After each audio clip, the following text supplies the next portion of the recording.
بھوک اللہ کے خزانوں میں سے ایک خزانہ ہے۔ حضرت شیخ ابو محمد فرماتے ہیں، ایک روز میں حضور سیدنا غوث اعظم کی خدمت میں ایسی حالت میں حاضر ہوا کہ فاقہ سے تھا، اور میرے اہل و عیال بھی کئی دنوں سے بھوکے تھے۔ میں نے آپ کی خدمت میں سلام عرض کیا تو آپ نے میری دلی کیفیت کو بھانپتے ہوئے فرمایا، اے جونی، بھوک اللہ تعالیٰ کے خزانوں میں سے ایک خزانہ ہے، اور اللہ عز و جل جس کو دوست رکھتا ہے اس کو فاقہ کی نعمت عطا فرما دیا کرتا ہے۔ حضرت شیخ زین الدین فرماتے ہیں، ایک مرتبہ میں اور ایک میرا دوست حج کی ادائیگی کے بعد بغداد شریف آئے۔ بغداد شریف میں ہم کسی کو جانتے نہیں تھے اور ہمارے پاس صرف ایک قبضہ کمان تھی، جسے فروخت کر کے ہم نے کچھ چاول خریدے اور انہیں پکایا۔ ہم ان چاولوں سے سیر نہ ہو سکے اور نہ ہی ہمیں کوئی لطف محسوس ہوا۔ بعد ازاں ہم حضور سیدنا غوث اعظم کی محفل میں حاضر ہوئے تو آپ کچھ کلام فرما رہے تھے۔ ہمیں دیکھتے ہی آپ نے اپنا کلام قطع کر لیا اور فرمانے لگے، حجاز مقدس سے کچھ مہمان آئے اور ان کے پاس قبضہ کمان کے سوا کچھ نہ تھا، جسے انہوں نے فروخت کر کے چاول خریدے اور انہیں پکا کر کھایا، لیکن نہ ہی وہ سیر ہوئے اور نہ ہی لطف اندوز۔ حضرت شیخ زین الدین ابو الحسن علی بن ابو طاہر ابراہیم انصاری فرماتے ہیں، ہم نے جب حضور سیدنا غوث اعظم کا یہ کلام سنا تو ہم نہایت حیران ہوئے۔ محفل کے اختتام پر آپ نے دسترخوان بچھوایا۔ میں نے آہستگی سے اپنے دوست سے اس کی پسندیدہ چیز کے متعلق پوچھا تو اس نے کہا، حلوہ کھانا چاہتا ہے، اور میرے دل میں اس وقت شہد کی خواہش پیدا ہوئی۔ ابھی یہ سب کچھ ہمارے دلوں میں ہی تھا کہ حضور سیدنا غوث اعظم نے اپنے خادمین کو حکم دیا، جاؤ حلوہ شہد لے آؤ۔ خادمین نے حکم کی، تعمیل کی اور حلوہ اور شہد ہمارے سامنے لا کر رکھ دیا۔ آپ کا اس طرح ہمارے دلوں کی بات پر مطلع ہونے سے ہم حیران رہ گئے۔ حضرت ابو حفص عمر بن صالح بغدادی ایک مرتبہ اپنی اونٹنی کو ہانکتے ہوئے حضور سیدنا غوث اعظم کی خدمت میں حاضر ہوئے۔ عرض کرنے لگے، حضور، میں حج کے لیے بیت اللہ شریف جانا چاہتا ہوں، مگر میری یہ اونٹنی میرا ساتھ دینے کے قابل نہیں ہے، اور فی الحال میرے پاس کوئی دوسری سواری بھی نہیں ہے۔ آپ نے اس اونٹنی کی پشت پر ہاتھ پھیرا۔ اس کے بعد حضرت ابو حفص عمر بن صالح بغدادی نے اس اونٹنی کو ایڑی لگائی تو وہ اونٹنی بیت اللہ شریف تک بھاگتی ہی چلی گئی اور کوئی دوسری سواری اس کے قریب نہیں پہنچ سکی۔ حضرت ابو حامد فرماتے ہیں، میں ایک مرتبہ بغداد شریف میں حضور سیدنا غوث اعظم کی خدمت میں حاضر ہوا اور اپنا مصلی آپ کے نزدیک بچھا کر بیٹھ گیا۔ آپ نے مجھ سے فرمایا، اے حامد، تم عنقریب بادشاہوں کے دسترخوان پر بیٹھو گے۔ چنانچہ جب میں حران واپس پہنچا تو سلطان نور الدین زنگی نے مجھے اپنے پاس رہنے پر مجبور کر دیا اور مجھے اپنا مصاحب خاص مقرر کر دیا اور ناظم اوقاف مقرر فرمایا۔ حضرت شیخ ابو المظفر اسماعیل سے منقول ہے کہ ایک مرتبہ حضرت شیخ الہیتی بیمار ہو گئے۔ حضور سیدنا غوث اعظم ان کی عیادت کے لیے تشریف لائے۔ آپ نے ان کے نزدیک کھجور کے 2 درخت دیکھے جو 4 سال سے خشک تھے اور ان پر پھل نہیں آتا تھا۔ آپ نے ان درختوں کے نیچے بیٹھ کر وضو کیا اور 2 رکعت نماز ادا فرمائی۔ کچھ دن گزرنے کے بعد ان درختوں پر پھل لگ گئے اور وہ دوبارہ سے سرسبز و شاداب ہو گئے۔ جھولی کو میری بھر دو ورنہ کہے گی دنیا، ایسے سخی کا منگتا پھرتا ہے مارا مارا۔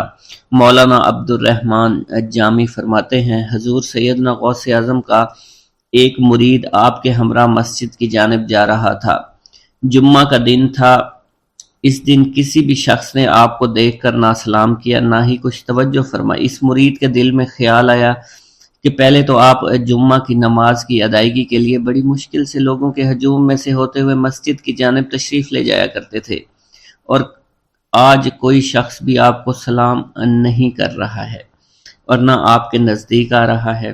مولانا عبد الرحمن جامی فرماتے ہیں، ابھی یہ خیال اس مرید کے دل میں ہی تھا کہ حضور سیدنا غوث اعظم نے مسکرا کر اس مرید کو دیکھا، پھر لوگوں کا ایک جمع غفیر اکٹھا ہو گیا اور ہر کوئی آپ سے سلام کرنے کا خواہش مند تھا، یہاں تک کہ اس مرید اور آپ کے درمیان ہجوم حائل ہو گیا۔ اس مرید کے دل میں یہ خیال آیا کہ یہ پہلا حال اچھا تھا جب میں اور آپ تنہا تھے۔ مولانا عبد الرحمن جامی فرماتے ہیں، حضور سیدنا غوث اعظم شیخ عبد القادر جیلانی نے ایک مرتبہ پھر اس مرید کی دلی کیفیت کو بھانپتے ہوئے فرمایا، تمہیں معلوم نہیں لوگوں کے دل میری مٹھی میں ہیں، میں انہیں چاہوں تو پھیر دوں، چاہوں تو اپنی جانب متوجہ کر لوں۔ ایک مرتبہ ایک عورت حضور سیدنا غوث اعظم کی خدمت میں بیٹے کو لے کر حاضر ہوئی، عرض کیا میرے اس بیٹے کو آپ سے دلی لگاؤ ہے، آپ اسے اپنی غلامی میں قبول فرما لیں، میں اللہ عز و جل اور آپ کی خاطر اپنے بیٹے پر اپنے حق کو معاف کرتی ہوں۔ آپ نے اس لڑکے کو قبول فرما لیا۔ چند روز بعد وہ عورت اپنے بیٹے سے ملنے کے لیے آئی تو وہ لڑکا آپ کے حکم سے مجاہدات میں مشغول تھا اور بے حد کمزور اور لاغر ہو چکا تھا۔ اس عورت نے جب آپ کو دیکھا تو آپ اس وقت مرغی کا گوشت کھا رہے تھے، آپ کے سامنے ہڈیاں پڑی ہوئی تھی۔ اس عورت نے آپ سے کہا کہ آپ خود تو مرغی کھاتے ہیں جبکہ میرا بیٹا سخت مجاہدات میں مشغول ہے۔ آپ نے اس عورت کی بات سننے کے بعد ہڈیوں کی جانب اشارہ کیا اور حکم دیا، اللہ عز و جل کے حکم سے زندہ ہو جاؤ۔ آپ کا یہ فرمانا تھا کہ ان ہڈیوں سے ایک سالم مرغی زندہ کھڑی ہو گئی۔ آپ نے فرمایا کہ جب تیرا بیٹا اس منزل پر پہنچ جائے گا تو پھر جو چاہے گا کھائے گا۔ منقول ہے ایک مرتبہ حضور سیدنا غوث اعظم کو اللہ عز و جل کی جانب سے حکم ہوا کہ 700 مردوں اور 700 عورتوں کو واصل باللہ کریں۔ آپ نے اللہ کے اس فرمان کے مطابق مجمع عام میں نظر دوڑائی تو مجمع میں سے 700 مرد اور 700 عورتیں علیحدہ ہو گئیں۔ آپ نے ان پر نگاہ ولایت ڈالی تو وہ سب واصل اللہ ہو گئے۔ حضور سیدنا غوث اعظم مدینہ منورہ میں حضور نبی کریم کے روضہ مبارک پر حاضری دینے کے بعد باپیادہ بغداد شریف واپس تشریف لا رہے تھے۔ راستے میں ایک چور جو کہ ناکہ لگا کر کسی مسافر کا انتظار کر رہا تھا، اس نے آپ کو قریب آنے پر روک لیا۔ آپ نے اس چور سے دریافت کیا تم کون ہو؟ اس نے کہا دیہاتی ہوں۔ آپ کو بذریعہ کشف اس کی بدنیتی کی خبر ہو چکی تھی۔ اسی دوران اس چور کے دل میں خیال پیدا ہوا کہ یہ غوث اعظم ہوں گے۔ آپ نے اس کے دل کی بات کو بھانپتے ہوئے فرمایا کہ میں عبد القادر ہوں۔ چور نے جب آپ کی بات سنی فوراً قدموں میں گر پڑا اور معافی کا خواستگار ہوا۔ آپ کو اس کی حالت پر ترس آ گیا۔ آپ نے اللہ عز و جل کے حضور اس کے لیے دعا فرمائی تو ندائے غیبی سنائی دی، اے غوث اس چور کو سیدھے راستہ دکھاتے ہوئے کتب بنا دو۔ آپ نے اس چور کی جانب نگاہ دوڑائی تو آپ کے فیض روحانی سے کتب کے درجے پر وہ فائز ہو گیا۔ حضرت شیخ ابو عباس خضر بن عبداللہ بن یحییٰ حسینی فرماتے ہیں، ایک مرتبہ میں نے خلیفہ ابو المظفر یوسف عباسی کو حضور سیدنا غوث اعظم شیخ عبد القادر جیلانی کی خدمت میں موجود پایا۔ اس نے آپ سے کسی کرامت کو دیکھنے کی درخواست کی اور کہا کہ اس سے میرا دل مطمئن ہو جائے گا۔ حضور سیدنا غوث اعظم حضرت سیدنا شیخ عبد القادر جیلانی نے خلیفہ سے پوچھا کہ تو کیا چاہتا ہے؟ اس نے کہا کہ ایک سیب، اور اس وقت عراق میں سیبوں کا موسم نہ تھا۔ آپ نے اپنے دستے مبارک فضا میں بلند کیا اور دیکھتے ہی دیکھتے آپ کے ہاتھ میں 2 سیب آ گئے۔ آپ نے ایک سیب ابو المظفر کو دیا اور دوسرا خود رکھ لیا۔ ابو المظفر نے جب اپنا سیب چیرا تو اس میں سے کیڑا نکل آیا۔ اس نے جب اپنا سیب چیرا تو یہ اندر سے سفید تھا، اس میں سے کستوری کی خوشبو آ رہی تھی۔ ابو المظفر نے وجہ دریافت کی تو آپ نے فرمایا اس سیب میں سے کیڑا اس وجہ سے نکلا کیونکہ اس سیب کو ظالم کا ہاتھ لگا ہوا تھا۔ حضرت شیخ ابو محمد سے مروی ہے، ایک مرتبہ میں حضور سیدنا غوث اعظم کی خدمت میں بغداد شریف حاضر ہوا۔ کچھ دنوں تک آپ کے ہاں قیام پذیر رہا اور روحانی فیوز و برکات سے مالا مال ہوا۔ بعد ازاں جب میں واپس اپنے ملک مصر روانہ ہونا لگا تو آپ نے مجھ سے فرمایا کہ کبھی کسی سے کوئی چیز مت مانگنا۔ پھر آپ نے اپنی انگشت شہادت میرے منہ میں ڈالی اور فرمایا کہ اسے اچھی طرح چوسو۔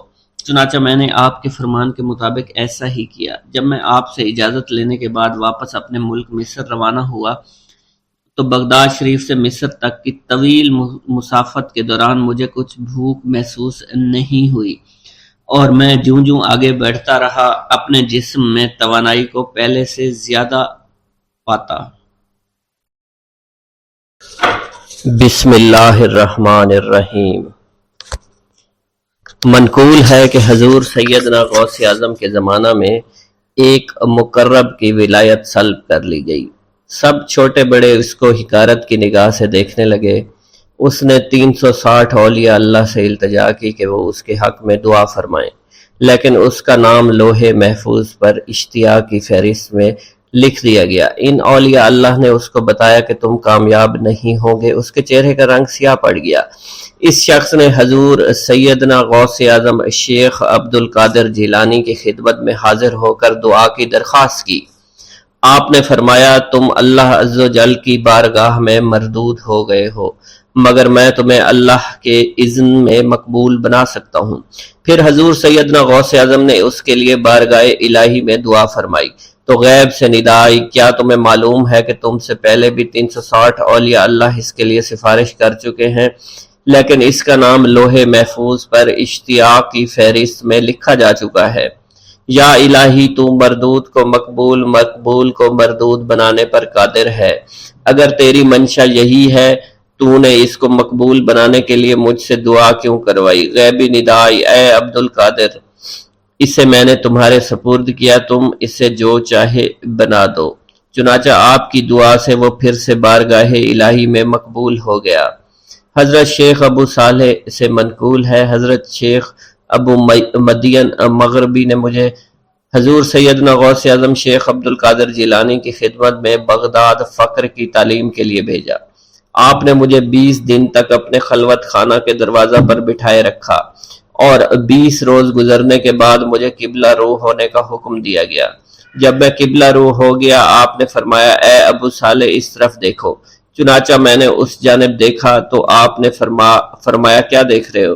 میں نے عرض کیا بیت اللہ شریف میری نگاہوں کے سامنے ہے۔ آپ نے مجھے حکم دیا کہ اب مغرب کی سمت دیکھو۔ میں نے اپنا چہرہ مغرب کی جانب کیا تو آپ نے فرمایا کہ اب کیا دیکھ رہے ہو؟ میں نے عرض کیا کہ میں اپنے مرشد پاک حضرت ابو مدین کو دیکھ رہا ہوں۔ ایک مرتبہ سنان نامی عیسائی پادری نے حضور سیدنا غوث اعظم کی محفل میں حاضر ہو کر سلام عرض کیا۔ حاضرین کھڑے ہو کر بیان دیا کہ میں یمن کا رہنے والا ہوں، میں نے ارادہ کیا کہ میں اسلام قبول کروں گا۔ اسی دوران میرے دل میں خیال پیدا ہوا میں اس دور کی سب سے بہترین شخصیت کے دست مبارک پر کلمہ پڑھوں۔ اسی سوچ کے دوران مجھے نیند آ گئی۔ خواب میں مجھے حضور سیدنا عیسیٰ کی زیارت نصیب ہوئی۔ آپ علیہ السلام نے مجھ سے ارشاد فرمایا بغداد چلے جاؤ، شیخ عبد القادر کے دست حق پر اسلام قبول کرو، کیونکہ اس وقت وہ روئے زمین پر تمام لوگوں میں افضل اور اعلیٰ ہیں۔ حضرت شیخ عمر الحکیمانی سے منقول ہے، ایک مرتبہ حضور سیدنا غوث اعظم کی خدمت میں 13 لوگ دائرہ اسلام میں داخل ہونے کے لیے حاضر ہوئے۔ ان لوگوں نے بیان کیا کہ ہم عرب کے عیسائی ہیں اور ہم نے کلمہ پڑھنے کا ارادہ کر لیا ہے۔ ابھی یہ سوچ ہی رہے تھے کہ کس مرد کامل کے دست حق پر کلمہ پڑھیں گے، ہمیں ہاتف غیب سے آواز سنائی دی کہ بغداد جا کر شیخ عبد القادر جیلانی کے دست مبارک پر کلمہ پڑھو۔ حضرت شیخ زین الدین ابو الحسن علی بن ابی طاہر سے مروی ہے، فرماتے ہیں میں نے حضور سیدنا غوث اعظم سے علم حاصل کیا۔ اللہ عز و جل نے مجھے 1 سال میں اتنا علم دیا کہ دوسروں کو وہ علم 20 سال میں بھی نصیب نہ ہوا ہوگا۔ میں نے آپ سے مصر جانے کی اجازت طلب کی۔ آپ نے فرمایا تو دمشق پہنچ کر غازیوں کو مصر میں داخل ہونے کے لیے تیار پائے گا تاکہ اس پر قبضہ ہو جائے، مگر ان سے کہنا کہ وہ ہرگز کامیاب نہ ہوں گے، ہاں دوسری مرتبہ وہ کامیاب ہو جائیں گے۔ حضرت شیخ زین الدین فرماتے ہیں جب میں دمشق پہنچا میں نے وہی حال پایا جو آپ نے بیان فرمایا تھا۔ میں نے ان سے کہا تو وہیں نہ رکے۔ جب میں مصر پہنچا تو میں نے خلیفہ کو ان کو مقابلے کے لیے تیار پایا۔ میں نے خلیفہ سے کہا گھبراؤ نہیں، کامیاب ہو جاؤ گے۔ وہ فرماتے ہیں خلیفہ نے مجھے اپنا ندیم خاص مقرر فرمایا اور اپنے ہر راز سے مجھے واقفیت دے دی۔ پھر دوسری مرتبہ غازی آئے، انہوں نے مصر پر قبضہ کر لیا۔ مجھے حضور سیدنا غوث کے قول کے مطابق ہر ایک سے 1.5 لاکھ دینار ملے۔ مجھے مصر میں ہر خاص و عام میں مقبولیت حاصل ہوئی اور بے شمار لوگ میرے وعظ سے مستفید ہونے لگے۔ حضرت شیخ ابو الخیر سے منقول ہے، فرماتے ہیں میں شیخ ابو محمد حسن، شیخ ابو قاسم، شیخ ابو حفظ کی خدمت میں حاضر ہوئے۔ آپ نے فرمایا تم سب اپنی اپنی حاجات بیان کرو، میں انشاءاللہ تمہاری حاجات پوری کروں گا۔ شیخ ابو سعید نے کہا کہ میں ترک دنیا اختیار کرنا چاہتا ہوں۔ شیخ ابن قائد وانی نے کہا کہ مجھے مجاہدے کی قوت عطا کر دیجئے۔ شیخ بزاز نے کہا خوف الہی چاہتا ہوں۔ شیخ فارسی نے کہا اللہ کے ساتھ میرا ایک حال ہے جسے میں کھو بیٹھا ہوں، چاہتا ہوں میرا وہ حال لوٹ آئے۔ شیخ جمیل نے کہا میں حفظ کرنا چاہتا ہوں۔ شیخ عمر نے کہا میں علم کی زیادتی چاہتا ہوں۔ شیخ خلیل نے کہا میں چاہتا ہوں مجھے موت نہ آئے، یہاں تک کہ مجھے مقام قطبیت پر فائز کیا جائے۔ شیخ ابو البرکات نے کہا کہ میں محبت الہی میں استغراق چاہتا ہوں۔ شیخ ابو عبداللہ نے کہا کہ میں نائب وزیر بننا چاہتا ہوں۔ شیخ ابو مفتوح نے کہا کہ میں خلیفہ کے گھر کا استاد بننا چاہتا ہوں۔ حضرت شیخ ابو الخیر فرماتے ہیں حضور سیدنا غوث اعظم نے فرمایا انشاءاللہ تم سب کی حاجات جلد پوری ہوں گی۔ چنانچہ آپ کا قول پورا ہوا اور تمام لوگوں کی حاجات پوری ہوئیں ماں سوائے شیخ خلیل کے، کیونکہ حضرت شیخ خلیل نے قطبیت مانگی تھی جس کا وقت ابھی نہیں آیا تھا۔ حضرت ابو السعد عبداللہ سے مروی ہے کہ میری کنواری بیٹی فاطمہ گھر کی چھت پر چڑھی تو اسے کوئی چیز اٹھا کر لے گئی۔ اس وقت میری بیٹی کی عمر 16 برس تھی۔ میں حضور سیدنا غوث اعظم شیخ عبد القادر جیلانی کی خدمت میں حاضر ہوا اور سارا ماجرا ان کے گوش گزار کر دیا۔ آپ نے فرمایا تم آج رات کو کرخ کے ویرانے میں جاؤ اور تل خمس 5واں ٹیلہ کے پاس جا کر بیٹھ جاؤ اور اپنے ارد گرد دائرہ کھینچ لو۔ دائرہ کھینچتے وقت بسم اللہ علی نیت عبد القادر کے الفاظ پڑھنا۔ جب رات بڑھے گی جنوں کے گروہ مختلف شکلوں میں تیرے نزدیک سے گزریں گے، تم انہیں دیکھ کر خوف زدہ مت ہونا۔ جب صبح ہو جائے گی تو جنوں کا بادشاہ ایک جماعت کے ہمراہ گزرے گا، وہ تجھ سے تیری حاجت پوچھے گا، تو اسے بتانا عبد القادر نے بھیجا ہے اور میری حاجت یہ ہے۔ ابو سعید فرماتے ہیں میں نے حکم کی تعمیل کی، آپ کے فرمان کے مطابق ڈراؤنی شکلوں والے لوگ گزرے مگر دائرہ کے نزدیک کوئی نہ آ سکا، یہاں تک کہ صبح جنوں کا بادشاہ گھوڑے پر سوار ہو کر آیا۔ اس کے ساتھ ایک کثیر جماعت بھی تھی۔ اس نے مجھ سے کہا میری حاجت پوچھی۔ میں نے اسے حضور سیدنا غوث اعظم کا پیغام پہنچاتے ہوئے کہا اور اپنی حاجت بیان کی۔ میری بات سن کر وہ بادشاہ گھوڑے سے اترا، زمین کو بوسہ دیتے ہوئے دائرہ کے کنارے بیٹھ گیا۔ بادشاہ کے بیٹھتے ہوئی جماعت بھی بیٹھ گئی۔ پھر بادشاہ نے اپنی جماعت کے کچھ لوگوں کو حکم دیا جاؤ جس نے یہ کام کیا ہے اسے میرے پاس لے کر آؤ۔ چنانچہ وہ لوگ ایک سرکش جن کو پکڑ لائے جس کے ساتھ میری بیٹی بھی تھی۔ جنوں کے بادشاہ سے کہا گیا کہ یہ ملک چین کے سرکش جنوں میں سے ہے۔ بادشاہ نے اس جن کو مخاطب کرتے ہوئے کہا کہ تمہیں قطب وقت کے قدموں کے نیچے سے لڑکی اٹھانے کی جرت کیوں کر پیش ہوئی؟ اس سرکش جن نے کہا کہ میں اس لڑکی پر عاشق ہو گیا تھا۔ بادشاہ جن نے اس سرکش جن کو سر قلم کرنے کا حکم دیا اور میری بیٹی مجھے واپس لوٹا دی۔ میں نے بادشاہ جن سے کہا کہ تم نے حضور سیدنا غوث اعظم کا حکم بجا لانے میں کوئی کسر نہ چھوڑی۔ بادشاہ جن نے کہا کہ وہ گھر بیٹھے ہم جیسے سرکشوں کو دیکھ لیتے ہیں، خواہ کتنی ہی دور کیوں نہ بیٹھے ہوں۔ جب اللہ عز و جل کوئی کتب مقرر کرتا ہے تو اسے جن و انس پر قدرت عطا فرما دیتا ہے۔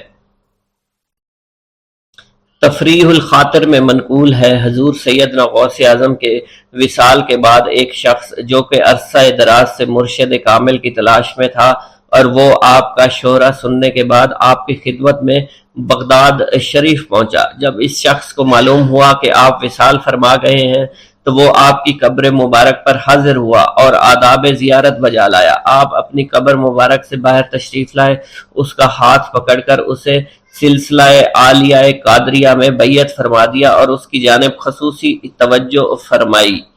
حضرت ابو بکر ارکیمی فرماتے ہیں میں ابتدائی عمر میں شتر بانی کا کام کیا کرتا تھا۔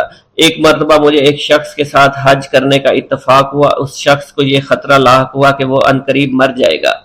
اس نے مجھے ایک چادر اور 10 دینار دیے اور فرمایا یہ میری امانت تم بغداد شریف واپس جا کر حضور سیدنا غوث اعظم شیخ عبد القادر جیلانی رحمۃ اللہ علیہ کی خدمت میں پیش کر دینا۔ حضرت ابو بکر الکیمی فرماتے ہیں کہ میں اس وصیت کے کچھ دنوں بعد اس شخص کا انتقال ہو گیا۔ میں جب بغداد شریف تشریف لایا تو لالچ میں پھنس گیا۔ میرے دل میں خیال آیا ان چیزوں کے متعلق کسی کو کچھ علم نہیں ہے، چنانچہ میں نے وہ چادر اور 10 دینار اپنے پاس رکھ لیے۔ ایک دن میں بازار سے گزر رہا تھا، میری ملاقات حضور سیدنا غوث اعظم سے ہوئی۔ میں نے آپ کو سلام کیا، آپ نے میرا ہاتھ پکڑ کر فرمایا تم نے 10 دیناروں کے لیے بھی اللہ کا خوف نہیں کیا، میری امانت اپنے پاس رکھ لی اور میرے پاس اپنی آمد و رفت بھی ختم کر لی۔ حضرت ابو بکر ارکیمی فرماتے ہیں کہ حضور سیدنا غوث اعظم کی بات سن کر مجھ پر غشی طاری ہو گئی، اور جب مجھے ہوش آیا میں نے وہ چادر اور 10 دینار لا کر آپ کی خدمت میں پیش کیے اور معافی کا خواستگار ہوا۔ واللہ عالم۔ بسم اللہ الرحمن الرحیم۔ حضور سیدنا غوث اعظم کی پرورش نہایت ہی بابرکت ماحول میں ہوئی۔ آپ نے ابتدا میں گوشہ نشینی اختیار کی اور خود کو دنیاوی غلاظتوں سے پاک رکھا۔ آپ نے 51 برس کی عمر میں شادی کی۔ جب آپ سے اس کے بارے میں دریافت کیا گیا تو آپ نے فرمایا جب مجھے حضور نبی کریم صلی اللہ علیہ وسلم نے نکاح کی اجازت دی تو میں نے نکاح کر لیا۔ حضور سیدنا غوث اعظم رحمۃ اللہ علیہ نے اپنی ذات کو اللہ عز و جل کی خوشنودی کے لیے وقف کر رکھا تھا۔ آپ کی راتیں جاگ کر گزرتی تھی اور ساری رات آپ مراقبہ اور مشاہدہ میں گم رہتے تھے۔ آپ کی عادت مبارکہ تھی کہ آپ سجدہ کو دراز کرتے تھے اور بیٹھ کر مراقبہ فرماتے تھے۔ اسی دوران آپ کا جسم مبارک نورانی شعاؤں کے زیر اثر ہوتا تھا اور کئی مرتبہ آپ ان نورانی شعاؤں میں غائب ہو جایا کرتے تھے۔ حضور شیخ ابو عبداللہ بن حسنین بن ابی فضل فرماتے ہیں کہ سیدنا غوث اعظم کے بعض دہقانی مریدین ہر سال آپ کے لیے گیہوں بوتے تھے اور جائز طریقہ سے اسے پالتے تھے۔ پھر آپ کے بعض مریدین اسے پیستے، آپ کے لیے ہر روز 4 یا 5 روٹیاں پکاتے اور شام کو آپ کے پاس روٹیاں لے کر آتے تھے۔ آپ حاضرین میں ایک ایک ٹکڑا تقسیم کر دیتے اور جو بچ جاتا وہ اپنے لیے رکھ لیتے تھے۔ حضرت شیخ خضر حسینی سے منقول ہے کہ حضور سیدنا غوث اعظم نے ایک شکستہ دل فقیر کو دیکھا۔ آپ نے اس سے اس کی کیفیت کے متعلق دریافت کیا تو اس نے کہا کہ میں آج دریا کے کنارے گیا اور ملاح سے کہا کہ وہ مجھے دریا کے پار لے جائے۔ اس نے انکار کر دیا۔ میں اپنے اس افلاس کے سبب پریشان اور شکستہ دل ہوں۔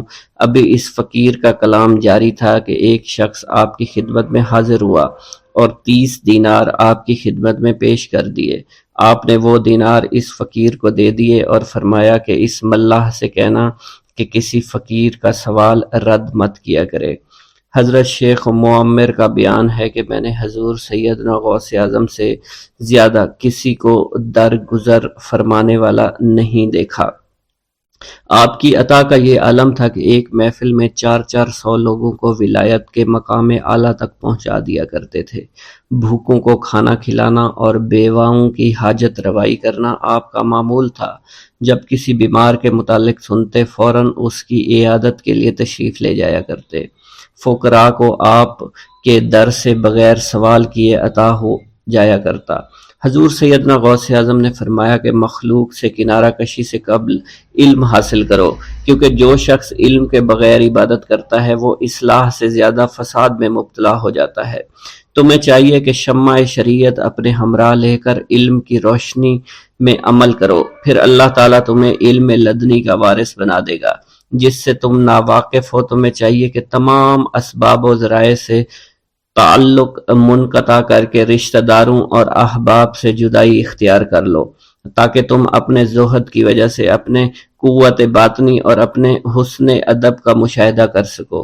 خدا کے علاوہ تمام عالم اسباب سے اس خوف سے منقطع ہو جاؤ تاکہ تمہاری شمع معرفت نہ بجھ جائے، اور جب تم 40 دن ایک چلہ اپنے رب کے لیے مخصوص کر دو گے تو تمہارے قلب سے حکمت کے چشمے جاری ہو جایا کریں گے اور تم معرفت الہی کی تپش کا مشاہدہ کرنے لگو گے، جس کو حضرت موسیٰ علیہ السلام نے اپنے شجر قلب پر محسوس کیا تھا۔ اس کیفیت کے بعد تم اپنے نفس و خواہش، اپنے شیطان، اپنی طبیعت اور اپنے وجود سے کہو گے کہ ٹھہر جا، میں نے اس آگ کا مشاہدہ کر لیا ہے جو قلب موسیٰ علیہ السلام سے روشن ہوئی تھی۔ اس کے بعد تمہارے قلب میں باطن سے یہ آواز آنے لگی کہ میں ہی تمہارا رب ہوں، میری ہی عبادت کرو، میرے غیر کی اطاعت سے گریزاں ہو جاؤ، میرے سوا کسی سے تعلق مت رکھو، میری معرفت حاصل کر کے میرے غیر کو فراموش کر دو، غیر سے اعراض کر کے صرف میرے علم، میرے قرب، میرے ملک اور میری سلطنت کی جانب متوجہ رہو۔ جب تمہیں بقائے الہی حاصل ہو جائے تو تمہاری زبان پر اللہ تعالیٰ کا نام جاری ہو جائے گا اور تمہارے حجابات رفع ہو کر قلب سے کدورت زائل ہو جائے گی اور نفس کو مکمل سکون حاصل ہوگا۔ پھر جب اس کے الطاف غالب آ جائیں تو تمہیں خطاب کیا جائے گا، اے قلب فرعون، نفس کی طرف توجہ کر اور ان کو راہ ہدایت پر چلا، میری جانب آ جا اور ان سے کہہ دے کہ میرا ہی اتباع کریں، پھر انہیں رشد کے راستے پر ہدایت کر کے ان سے تعلق قائم کر، اس کے بعد پھر قطع تعلق کر کے دوبارہ استوار ہو کر آ جا اور اسی طرف استوار ہو کر دیکھتا رہے۔ حضرت شیخ معمر سے منقول ہے، فرماتے ہیں ایک مرتبہ میں حضور سیدنا غوث اعظم کی خدمت میں حاضر تھا، آپ بیٹھے کچھ لکھ رہے تھے، اسی دوران چھت سے 3 مرتبہ مٹی گری، چوتھی مرتبہ ایسا ہوا تو آپ نے جلال میں آ کر اس جگہ دیکھا جہاں سے مٹی گر رہی تھی، اسی دوران ایک چوہا اس جگہ سے نیچے گرا اور مر گیا اور یہ چوہا ہی وہاں سے مٹی کو کھود رہا تھا۔ حضرت شیخ عمر بن مسعود فرماتے ہیں حضور سیدنا غوث اعظم فرما رہے تھے، اسی دوران ایک چڑیا نے آپ کی قمیص پر بیٹ کر دی، آپ نے جلالی نظروں سے چڑیا کو دیکھا، چڑیا اسی وقت نیچے گری مر گئی، آپ نے وضو سے فارغ ہونے کے بعد قمیص کے اس حصے کو دھویا، پھر اپنی قمیص مبارک اتار کر مجھے دی اور فرمایا اس کو فروخت کر کے اس کی رقم کو خیرات کر دو، یہ اسی کا بدلہ ہے۔ منقول ہے حضور سیدنا غوث اعظم کے زمانہ میں ایک بہت ہی گناہگار شخص تھا، لیکن اس کے دل میں آپ سے بے پناہ محبت تھی۔ جب اس کے مرنے کے بعد اس کو دفن کیا گیا تو قبر میں منکر نکیر نے سوالات کیے، تو اس نے ہر سوال کے جواب میں شیخ عبد القادر کہا۔ منکر نکیر نے اللہ کی بارگاہ میں اس کے جواب کو پیش کیا تو حکم ہوا، اگرچہ یہ بندہ فاسقوں میں سے ہے لیکن یہ میرے محبوب جو کہ صادقین میں سے ہیں ان سے محبت رکھتا ہے۔ بسم اللہ الرحمن الرحیم۔ السلام علیکم۔ حضور سیدنا غوث اعظم فرماتے ہیں میں 10 برس کی عمر میں اپنے شہر کے مکتب میں حصول علم کے لیے جایا کرتا تھا، اس وقت میرے ساتھ ملائکہ بھی ہوتے تھے جو میرے آگے پیچھے میری حفاظت کی غرض سے چلتے تھے۔ جب میں مدرسہ پہنچتا تھا تو وہ بار بار منادی کرتے تھے اللہ کے ولی کے لیے جگہ خالی کر دو، چنانچہ وہ میرے لیے جگہ خالی کر دیتے تھے۔ ایک مرتبہ میں نے ایک ایسے شخص کو دیکھا جس نے فرشتوں کی آواز سن کر کہا کہ یہ نہایت معزز گھرانے کا فرد ہے اور ان قریب اس کو وہ عظمت اور بزرگی حاصل ہوگی جس میں کوئی مزاحمت نہ ہوگی، اس کو ایسا قرب نصیب ہوگا کہ اس کو کوئی فریب نہ دے سکے گا۔ پھر 40 برس بعد میں نے اس شخص کو پہچانا، وہ شخص ابدالوں میں سے تھا۔ حضرت شیخ ابو سعود احمد بن ابی بکر سے مروی ہے حضور سیدنا غوث اعظم نے فرمایا میں 25 سال تک تنہا عراق کے بیابانوں میں پھرتا رہا، میں لوگوں کو نہ جانتا تھا، لوگ مجھے نہیں جانتے تھے، اسی دوران میرے پاس رجال الغیب اور جنات تشریف لائے جنہیں میں طریقت اور رسول اللہ کی تعلیم دیا کرتا تھا۔ ابتدا میں جب میں عراق میں داخل ہوا تو حضرت خضر میرے ہم سفر تھے اور میں انہیں اس وقت سے پہچانتا نہیں تھا۔ ان کے ساتھ میرا معاہدہ ہوا کہ میں ان کے کسی حکم کی خلاف ورزی نہیں کروں گا۔ ایک مرتبہ انہوں نے مجھے ایک جگہ بیٹھنے کا حکم دیا، میں اسی جگہ 3 سال بیٹھا رہا۔ سال میں ایک مرتبہ حضرت خضر میرے پاس تشریف لاتے اور فرماتے یہی تیرا مقام ہے جہاں تجھے پہنچایا گیا ہے۔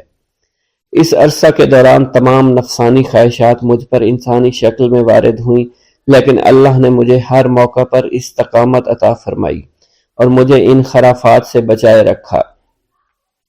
ابتدا میں میرا نفس مجاہدہ کا کوئی طریقہ اختیار کرتا تو میں اس پر قائم ہو جایا کرتا تھا اور کسی چیز کو قبول نہیں کرتا تھا۔ ایک طویل مدت تک اپنا گلا گھونٹتے ہوئے میں نے مدائن کے جنگلوں میں مجاہدات میں مشغول رہا۔ حضور سیدنا غوث اعظم فرماتے ہیں، میں نے اپنے نفس کو مختلف مجاہدوں اور ریاستوں اور مشقتوں میں ڈالے رکھا۔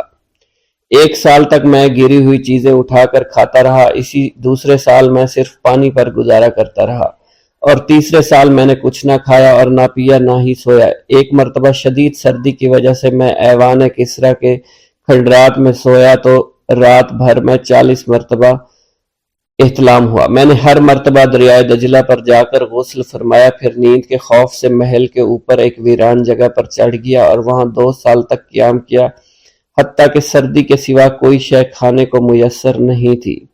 حضور سیدنا غوث اعظم فرماتے ہیں، ہر سال ایک بزرگ آتے اور وہ مجھے اونی جبہ دے کر چلے جاتے۔ اسی طرح میں نے بے شمار طریقوں سے دنیا اور نفس سے چھٹکارا حاصل کرنے کی کوشش کی۔ لوگ مجھے دیوانہ سمجھتے تھے۔ میں برہنہ جسم جنگلوں میں چلا جاتا، کانٹوں پر لوٹا شور مچایا کرتا، میرے تمام بدن سے خون جاری ہو جایا کرتا۔ لوگ مجھے اٹھا کر شفا خانے لے جایا کرتے، جہاں میری حالت مزید بگڑ جایا کرتی۔ ایک وقت ایسا آیا جب مجھ میں اور مردہ میں کوئی فرق نہ تھا۔ لوگ کفن لے آئے اور غسال کو بلوایا کہ وہ مجھے غسل دے۔ ابھی انہوں نے مجھے غسل دینے کے لیے ایک تختہ پر لٹایا، میری حالت درست ہو گئی، میں اٹھ کھڑا ہوا۔ طریقت کی ان پرخطر راہوں میں نہ تو میں کبھی خوف زدہ ہوا، نہ کبھی میرا نفس مجھ پر غالب پا سکا، اور نہ ہی دنیا کی آسائش مجھے حیران کر سکی۔ حضور سید غوث اعظم فرماتے ہیں، شیطان نے میرے گرد بے شمار جال بچھائے۔ جب میں نے ان سے کہا یہ کیا ہے، اس نے کہا یہ دنیاوی آلائشیں ہیں اور میں ان جالوں میں سے تم لوگوں کا شکار کیا کرتا ہوں۔ میں نے 1 سال تک شیطان کا مقابلہ کیا، اس کے بچھائے ہوئے تمام جالوں کو ختم کیا۔ اس کے بعد میرے سینے کو کھول دیا گیا اور مجھ پر بے شمار خلائق ظاہر ہوئے۔ حضور سیدنا غوث اعظم فرماتے ہیں، میں نے دریافت کیا کہ یہ اللہ ایک کیسے ہے؟ جواب ملا، یہ خلق کے اسباب ہیں جو تم سے ملے ہوئے ہیں۔ میں سال بھر ان کی جانب متوجہ رہا، یہاں تک کہ وہ مجھ سے جدا ہو گئے۔ جب مجھ پر باطن ظاہر ہوا تو میں اپنے قلب کو بہت سے علائق سے ملوث پایا۔ میں نے دریافت کیا یہ علائق کیا ہیں؟ جواب ملا، یہ تمہارے ارادے، تمہارے اختیارات ہیں۔ چنانچہ 1 سال تک ان کی جانب متوجہ رہا، یہاں تک کہ وہ سب علائق مجھ سے دور ہو گئے اور میرا قلب ان غلاظتوں سے نجات پا گیا۔ حضور سیدنا غوث اعظم فرماتے ہیں، پھر میں نے توکل کے دروازے پر آیا، میرا مقصد پورا ہو، لیکن جب میں توکل کے دروازے پر پہنچا بے شمار لوگ وہاں موجود تھے۔ میں ہجوم کو چیرتا بڑھا اور شکر کے دروازے پر پہنچ گیا، یہاں بھی لوگوں کا جمع غفیر موجود تھا، اسے بھی چیرتا آگے بڑھا اور مشاہدہ کے دروازے پر پہنچ گیا، یہاں پر موجود ہجوم کو بھی چیرتا ہوا اندر داخل ہوا، حتیٰ کہ سب سے آخر میں مجھے فقر کے دروازے پر لا دیا گیا۔ فقر کا دروازہ خالی تھا۔ جب میں اس دروازے میں داخل ہوا تو دیکھا جن جن چیزوں کو میں نے ترک کیا تھا وہ سب یہاں موجود تھی۔ یہاں مجھے ایک بہت بڑے روحانی خزانے کی فتوحات سے نوازا گیا، میرے لیے تمام دنیا کے خزانے کھول دیے گئے، مجھے روحانی عزت، دائمی غنا اور خالص آزادی عطا فرمائی گئی۔ میری تمام چیزیں جو میری ہستی اور میری صفات سب معدوم ہو گئی تھی، وہ میری ہستی کی جگہ کسی اور نے لے لی تھی۔ حضرت شیخ ابو سعید مخزومی نے حضور سیدنا غوث اعظم کو خرقہ خلافت سے نوازا اور فرمایا، اے عبد القادر، یہ وہ خرقہ ہے جو حضور نبی کریم صلی اللہ علیہ وسلم نے سیدنا علی المرتضیٰ کو عطا فرمایا۔ سیدنا علی المرتضیٰ نے یہ خرقہ خواجہ حسن بصری کو عطا فرمایا، جس سے ہوتا ہوا یہ مجھ تک پہنچا، اور یہ تمہاری امانت تھی جو میں نے تم تک پہنچا دی۔ حضور سیدنا غوث اعظم نے جب خرقہ مبارک کو زیب تن کیا تو آپ پر بے شمار انوار و تجلیات کی بارش ہونا شروع ہو گئی۔ میرا یہ قدم تمام اولیاء کرام کی گردن پر ہے۔ ایک مرتبہ محلہ حلبہ میں اپنے مہمان خانے میں واز فرماتے ہوئے حضور سیدنا غوث اعظم پر اچانک حالت کشف طاری ہوئی۔ آپ رحمت اللہ علیہ نے فرمایا، میرا یہ قدم ہر ولی اللہ کی گردن پر ہے۔ یہ ارشاد سن کر تمام اولیاء اللہ نے اپنی گردنیں جھکا دیں۔ صلحائے امت نے اس کی توضیح فرمائی ہے کہ آپ رحمت اللہ علیہ کے عہد مبارک اور بعد میں قیامت تک آپ کی عطا کے بغیر ولی اللہ ولایت کے درجے پر فائز نہیں ہو سکتا۔ سلطان الہند حضرت خواجہ معین الدین چشتی المعروف خواجہ غریب نواز اس وقت خراسان کے پہاڑوں پر مجاہدات میں مشغول تھے۔ انہوں نے بھی حضور سیدنا غوث اعظم کا ارشاد گرامی سن کر اپنی گردن جھکا دی اور یوں عرض گزار ہوئے، آپ کے قدمین شریفین میرے سر اور میرے آنکھوں پر ہیں۔ حضور سیدنا غوث اعظم فرماتے ہیں کہ میں 10 برس کی عمر میں اپنے شہر کے مکتب میں حصول علم کے لیے جایا کرتا تھا۔ اس وقت میرے ساتھ ملائکہ بھی ہوتے تھے جو میرے آگے پیچھے میری حفاظت کے لیے چلتے تھے۔ جب میں مدرسہ پہنچتا تو یہ منادی کرتے تھے، اللہ کے ولی کے لیے جگہ خالی کر دو۔ چنانچہ وہ میرے لیے جگہ خالی کر دیتے تھے۔ ایک مرتبہ میں نے ایک ایسے شخص کو دیکھا جس نے فرشتوں کی آواز سن کر کہا، جس میں کوئی مزاحمت نہ ہوگی، کہ یہ ایک نہایت معزز گھرانے کا فرد ہے اور عن قریب اس کو وہ عظمت حاصل ہوگی جس میں کوئی مزاحمت نہ ہوگی، اور اس کو ایسا قرب نصیب ہوگا کہ اس کو کوئی فریب نہ دے سکے گا۔ پھر 40 برس بعد میں نے اس شخص کو پہچانا، وہ شخص ابدالوں میں سے تھا۔ حضرت شیخ ابو سعود احمد بن بکر حریمی سے مروی ہے کہ حضور سیدنا غوث اعظم نے فرمایا کہ میں 55 سال تک تنہا عراق کے بیابانوں میں پھرتا رہا۔ میں لوگوں کو نہ جانتا، لوگ مجھے نہ جانتے۔ اسی دوران میرے پاس رجال الغیب اور جنات تشریف لاتے جنہیں میں طریقت اور اصول کی تعلیم دیتا تھا۔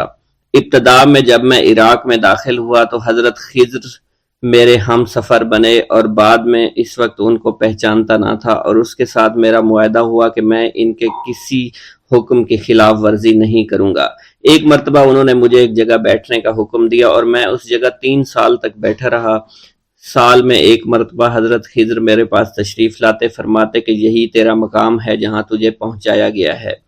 اس عرصہ کے دوران تمام نفسانی خواہشات مجھ پر انسانی شکل میں وارد ہوئیں، لیکن اللہ عز و جل نے مجھے ہر موقع پر استقامت عطا فرمائی اور مجھے ان خرافات سے بچائے رکھا۔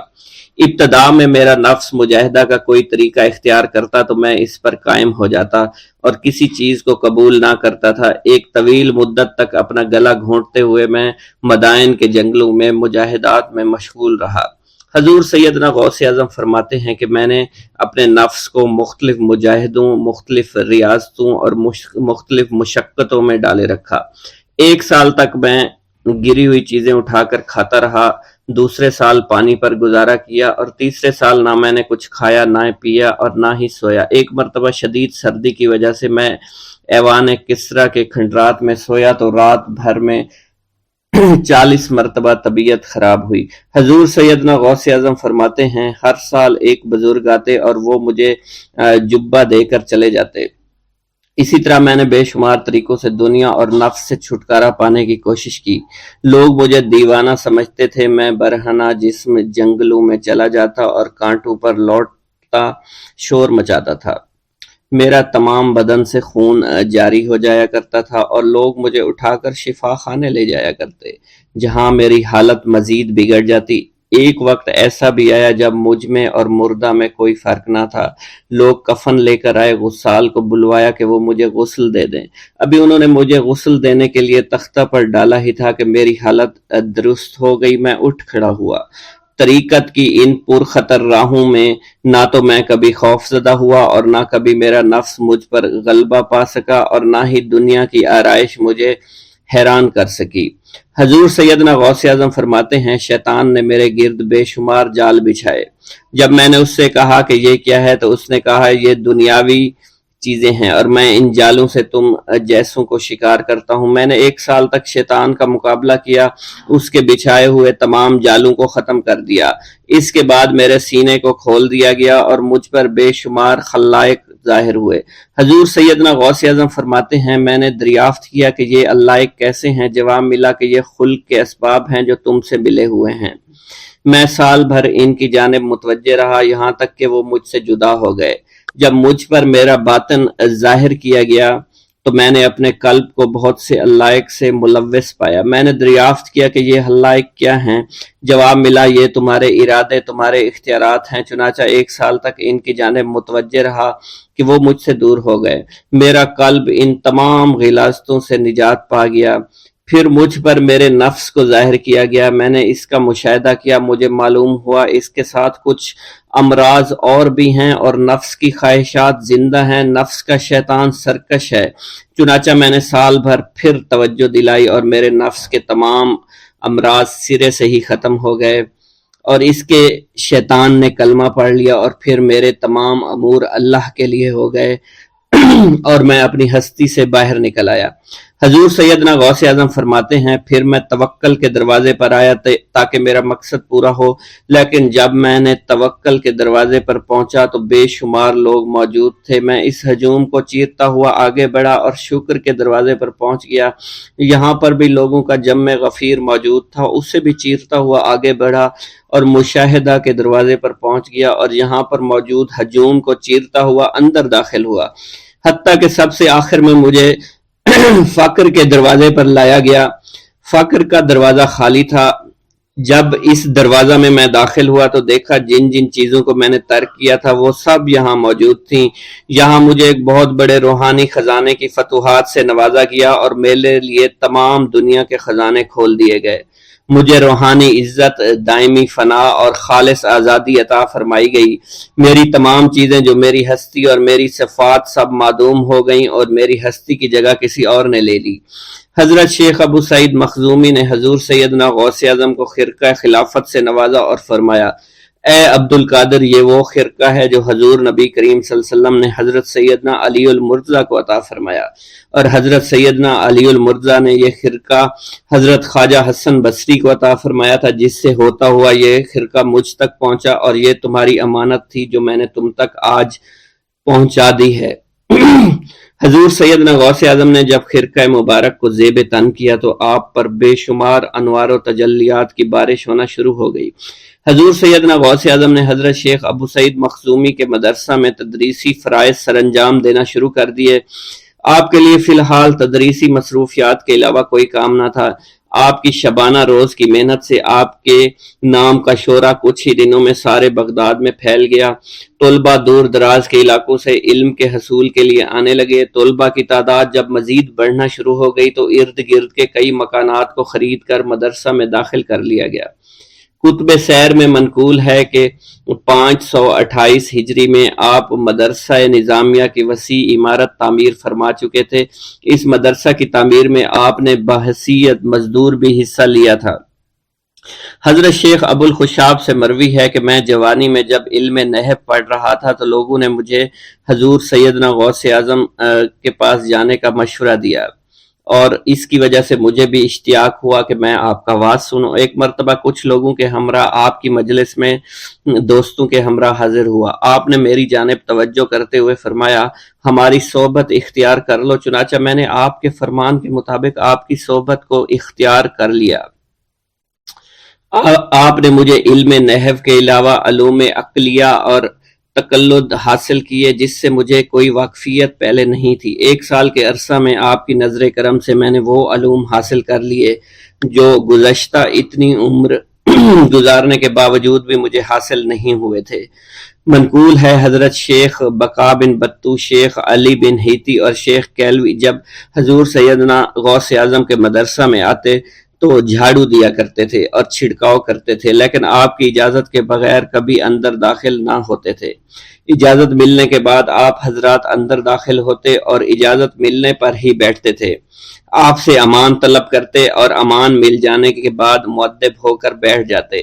جس وقت آپ کہیں جانے کا ارادہ کرتے تو یہ حضرات سواری کے ہمراہ چلتے۔ آپ انہیں اس فعل سے منع فرمایا کرتے تھے اور کہتے تھے کہ ہمیں آپ کے ذریعے قرب الہی حاصل ہوا ہے۔ حضرت شیخ محمد قائل الادنیٰ سے مروی ہے کہ ایک مرتبہ حضور سیدنا غوث اعظم سے دریافت کیا گیا کہ آپ کی بزرگی اور عظمت کا راز کیا ہے۔ آپ نے فرمایا کہ میں کبھی جھوٹ نہیں بولتا اور کبھی کسی سے کذب بیانی نہیں کرتا۔